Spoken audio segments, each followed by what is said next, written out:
ქრისტი, შენთვის მაქვს ახლა ძალიან მაგარი ჩელენჯი. თუ ამ ჩელენჯში გაიმარჯვებ, მოგცემ $300. თან უნდა დაამტკიცო, რომ არ ხარ შიმპანზეს ტვინის, მაიმუნის ტვინის. გაიგე? აი ამ კვერცხს ხო ხედავ, ამ წყალსაც ხედავ. აი ხა ჩავაგდებ ამას შიგნით. და ისე უნდა ქნა, ყველანაირი ფიზიკური ზემოქმედების გარეშე ეს კვერცხი ამოტივტივდეს ზევით. რანაირად უნდა ვქნა? ანუ მოგებიც მაგაშია შიმპანზე ხარ თუ არა, მე მაინტერესებს. ნებისმიერ რამე შემიძლია გამოიყენო. რაც კიდე გამოიყენე, ხა კოვზით არ უნდა ამოიღო ხა და არ უნდა ადუღო და რაღაც თემები და მოხარშო ეგეთი რაღაცები არ შეიძლება, მჭიქაშივე უნდა იყოს. მეტი არაფერი, ანუ ფიქრი ჭირდება. შიმპანზეს რა უნდა გატეხო, მთლიანად უნდა ამოტივტივდეს.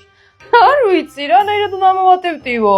დავლიო, დარჩება მარტო ეგ. სად ტივტივებს ადამიანი?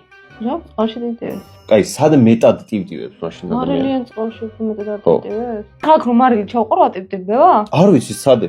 აი აღიარებს, შიმპანზე ხო არის. მოიტანე ქრისტი მარილი? ხო, ეხლა. მიდი. სადე. და რა? ამოტივტივდა? რა კიდე ჩავყრი. და შენ ეზეთ ამოავსებ მაგით და მე ამოტივტივება თუ რა სიზავ? აი ცოტა ამოვიდა. რა ამოვიდა ქრისტი, ეს არის მარილი უბრალოდ ქვევით დაიდო მარილი. არა, ამოვიდა.